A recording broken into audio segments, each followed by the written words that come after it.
What is up, guys? MTR here with an awesome tutorial, and today I'm going to be presenting to you the mountain lander of what I like to call. So for our untitled spacecraft, we'll actually call this our mountain lander. Alright, so technically what the spaceship is just a basic spaceship on our basic rocket on how to get to the mountains. So when I did unleash my how to get to the mountains video or tutorial, some of you were probably wondering or asking how you could build this rocket, because some of you might be not so into the career mode of this game and might be in a earlier stage development like me.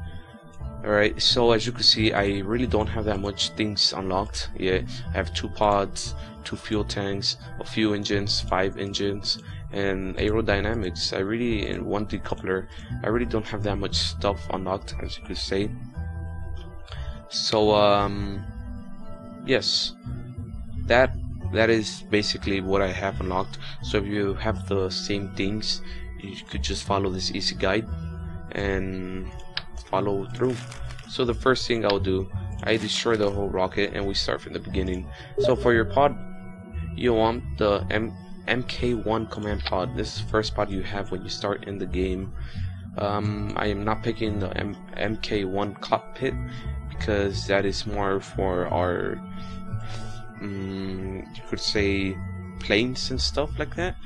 It's not really for rockets, and we are using for the rocket it makes it easier to get to the mountains, because you just need to get into a suborbital orbit and just land it into the mountains.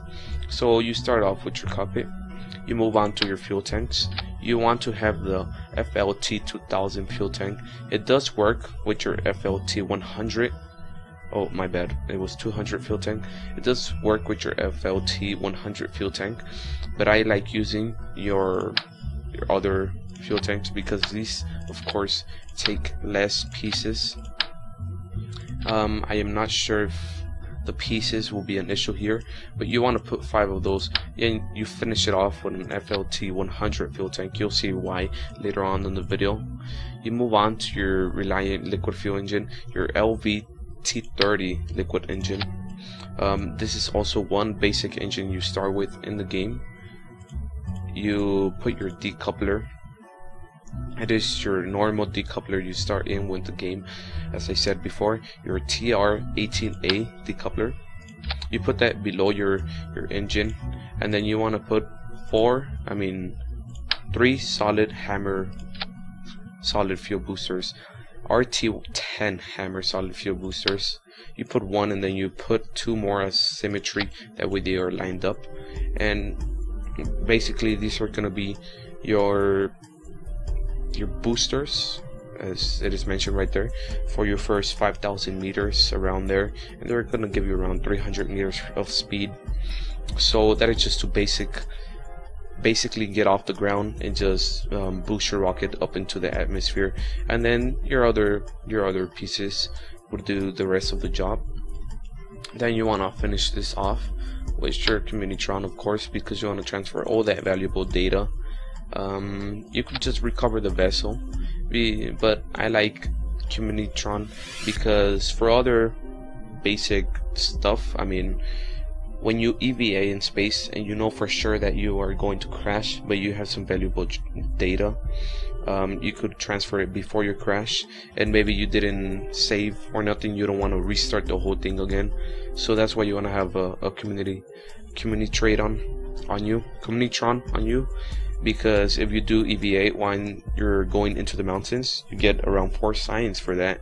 So if you are going to land and you did not save it, you want to keep that data and you might transfer it. I have in mind you will lose a Kerbin, but you know, you could just start it up again. This is all up to you now. Then you want to put your parachute, which is your main thing to reduce your speed. Unless you are very good at landing and very good at fuel conservation, you want to put your parachute, because this will be a basic thing of how to lower your velocity. Then you want to end it off with 8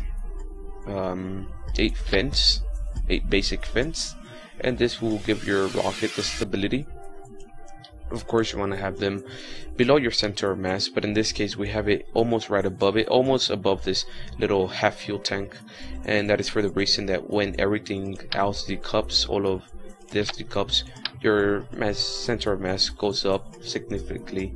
So you want to keep them around there, and that's what worked around for me. Of course you can mess up, you could mess with it, and this should equal 17.5 tons. Now you may be asking, well, why don't I just replace this for another of these trusty fuel tanks?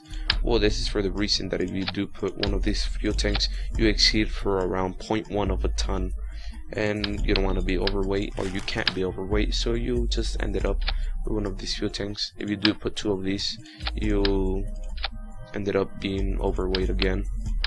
So that's why I just put one. But this is your basic mountain lander. This is how you do your basic mountain lander, and this should get you all the way to the mountains in early stages of the game where you might not have that much unlocked. As you can see, I used very simple things. Maybe the only things that you might not have unlocked as soon as you start the game, or as soon as you start playing the game, are the fuel tanks and your hammer fuel boosters. But everything else you should have it. I am not sure if you could do this. Let me check with your parts. If you do not have this fuel tank specifically, we use 5 of these. That makes 10 parts, 2 extra parts.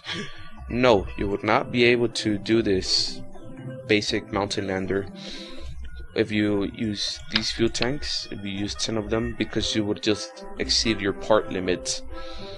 But you could do a more basic one, maybe less fuel, because of course I did have some extra fuel when I was actually landed in the mountains, and that's some extra fuel that I may not have needed. But of course you could mess around with it. Let me know in the comments below if you managed to do a simpler version of a mountain lander.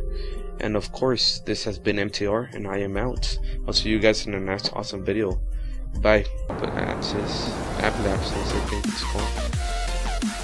Apoapsis, and try to burn towards the mountains. And